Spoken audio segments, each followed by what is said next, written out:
សួស្តីបងប្អូនសម្រាប់បងប្អូនដែលត្រូវការកៅស៊ូដែលធូរថ្លៃជាងគេប្រភេទកៅស៊ូចម្រុះនេះមួយខ្សែតែ1000ទេបងប្អូន10ខ្សែតាមមួយខ្សែ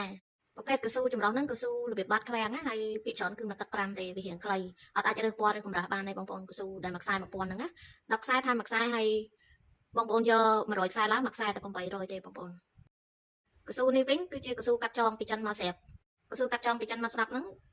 បានដូចក្នុងរូបចឹងបងប្អូនវាវែងៗចឹងណាបងប្អូនអាចរើសពណ៌ឬកម្រាស់បានគឺខ្ញុំមានចាប់ពីកម្រាស់0.65 0.80កម្រាស់មីលីកម្រាស់មីលី2និងកម្រាស់មីលីកន្លះ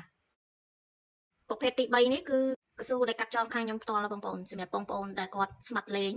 បងដែលត្រូវការប្រភេទកៅស៊ូប្រអប់កៅស៊ូល្អហើយកាត់ចងដែលមានគុណភាពដែលកូនខ្មែរនេះផ្ទាល់គឺអាច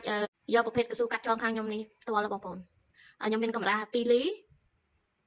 កម្រាស់មីលីកម្រាស់0.75 0.7គុត 0.65 0.60 0.55បងអាចស្នាក់សួរតម្លៃបានមិនថាតម្លៃរាយឬមួយក៏តម្លៃបោះដុំទេហើយកៅស៊ូខាងខ្ញុំមានច្រើនប្រភេទច្រើនកម្រាស់ច្រើនតម្លៃហើយក៏មានប្រភេទកៅស៊ូមូលជាច្រើនទៀតដែរបងប្អូនចាំបងប្អូនត្រូវការអាចតាក់ទងមកតាមលេខ Telegram ឬមួយក៏តាក់ទងនៅតាម Page ផ្ទាល់អរគុណច្រើន